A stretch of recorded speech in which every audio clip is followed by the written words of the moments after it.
صحیح ہے زوم کرا پھٹتا نہیں ہوگا الحمد لله نحمده ونستعينه ونستغفره ونؤمن به ونتوكل عليه ونعوذ بالله من شرور أنفسنا ومن سيئات أعمالنا من يهده الله فلا مضل له ومن يضلله فلا هادي له ونشهد أن لا إله إلا الله وحده لا شريك له ونشهد أن سيدنا وسندنا وشفيعنا ومولانا محمدا عبده ورسوله صلى الله عليه وعلى آله وسلم تسليما كثيرا كثيرا أما بعد فأعوذ بالله من الشيطان الرجيم بسم الله الرحمن الرحيم ربنا وابعث فيهم رسولا منهم يتلو عليهم آياتك ويعلمهم الكتاب والحكمة ويزكيهم إنك أنت العزيز الحكيم قال رسول الله صلى الله عليه وسلم أنا خاتم النبيين لا نبي بعدي قال رسول الله صلى الله عليه وسلم خيركم من تعلم القرآن وعلمه صدق الله العظيم وصدق رسوله النبي الكريم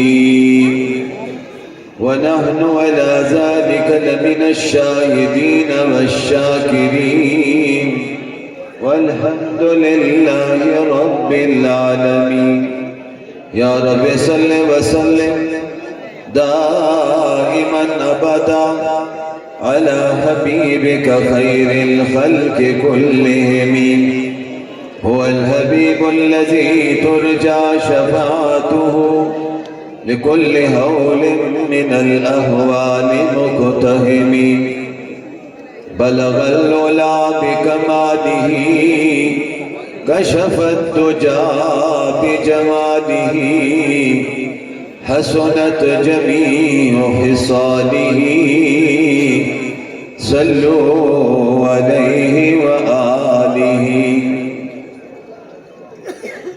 نہ ہو کیوں ممتاز اسلام دنیا بھر کے دینوں میں وہاں مذہب کتابوں میں یہاں قرآن سینوں میں دیکھی جو ہسٹری اس بات پر کامل یقین آیا ارے جسے مرنا نہیں آیا اسے جینا نہیں آیا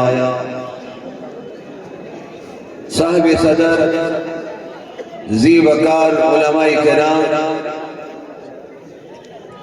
ہمارے دین قوم افسران بالا جمعیت علماء اسلام کے ذمہ داران جمعیت طلباء اور انصار اسلام کے مجاہدوں سوشل میڈیا کے دوستوں آج ہم سب لودرا کی اس عظیم دینی روحانی درسگاہ میں جمع ہے میں سب سے پہلے آغاز میں آپ سے درخواست کروں گا کہ ایک مرتبہ سب مل کر اونچی آواز سے کہیں گے صلی اللہ علیہ وآلہ وسلم اونچی آواز سے کہیں گے ذرا اور اونچی آواز سے کہہ دیجئے صلی اللہ علیہ وآلہ وسلم۔ درود کو معمولی نہ جانیے، تمام مشکلات کا حل اللہ نے درود میں رکھا ہے۔ والد ماجد فرمایا کرتے تھے جس طرح مقناطیس لوہے کو کھینچتا ہے، درود پاک اللہ کی رحمت کو کھینچتا ہے۔ اس لیے اکابر علماء فرماتے ہیں دعا کے اول میں بھی درود پڑھیے، دعا کے آخر میں بھی درود پڑھیے۔ درود ایسی عبادت ہے جسے اللہ نے قبول فرمانا ہی فرمانا ہے۔ فرمایا وہ بڑا کریم، بڑا مہربان ہے، یہ ہو نہیں سکتا اول آخر کو قبول کر لے، درمیان کو چھوڑ دے، اول آخر کی وجہ سے رب درمیان کی دعاؤں کو بھی قبول فرما دے گا۔ حضرات محترم، ہمارے مخدوم استاد العلماء والصلحاء حضرت مولانا محمد میاں صاحب دامت برکاتہ العالیہ ہم سب کے بزرگ ہیں، ہمارے مخدوم ہیں۔ ان کے حکم کی تعمیل کرتے ہوئے اس موسم میں بھی اللہ نے ہمیں پہنچا دیا۔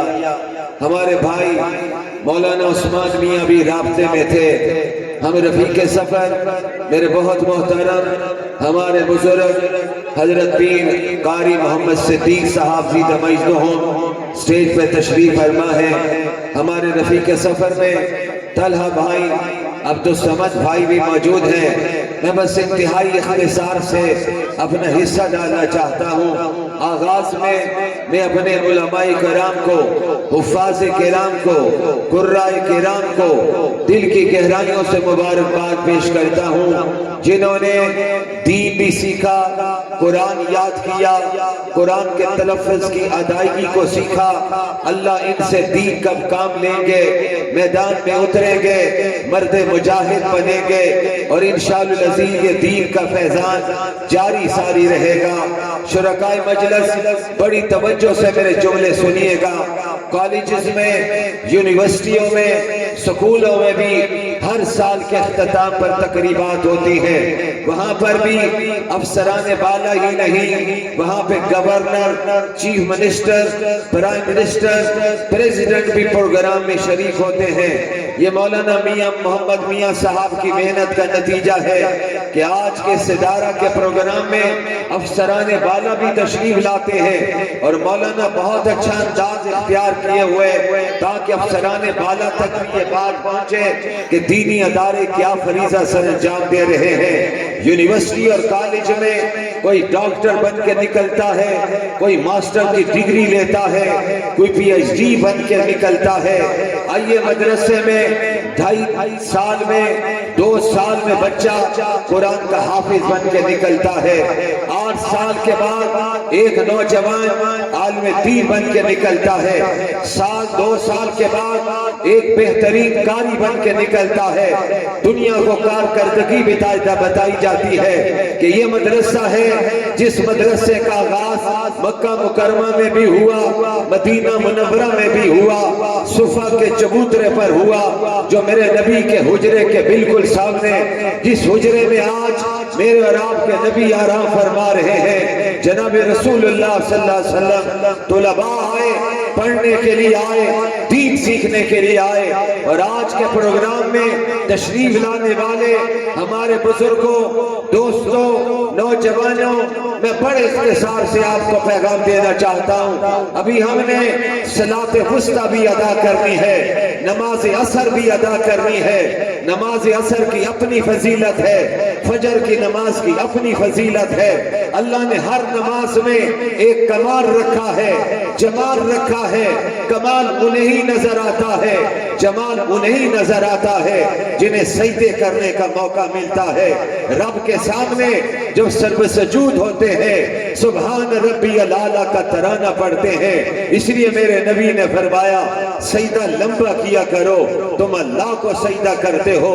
اللہ کا سب سے زیادہ نماز میں قرب ملتا ہے، کھڑے ہو کے بھی قرب ہے، قرآن کی تلاوت ہے، رکوع میں بھی قرب ہے، یہاں پہ تسبیحات ہے، سجدے میں بھی قرب ہے، یہاں بھی تسبیحات ہے، لیکن سجدے میں قرب کیوں زیادہ ہے؟ شیطان نے ایک سجدے کا انکار کیا تھا۔ قربان جاؤں، میرے رب نے اپنے آخری نبی کی امت کے لیے فرمایا تم پانچوں نمازوں میں آ کے مجھے سجدے کرتے جاؤ. اس نے ایک سجدے کا انکار کیا, رجیم بن گیا ہے, مردود بن گیا ہے. مجھے تمہارے نبی سے بہت پیار ہے, سجدے تم کرتے جاؤ, تم میرے محبوب بنتے چلے جاؤ. سبحان اللہ. ذرا اونچی آواز سے سبحان اللہ. بچے آہستہ, مجمع بولے سبحان اللہ. آواز مودرا سے ابھی باہر نہیں جا رہی ہے, اونچی آواز سے کہیے سبحان اللہ. اللہ کا ذکر کرتے ہوئے نہیں شرمانا چاہیے. میرے نبی معراج کی رات آسمانوں پر پہنچے.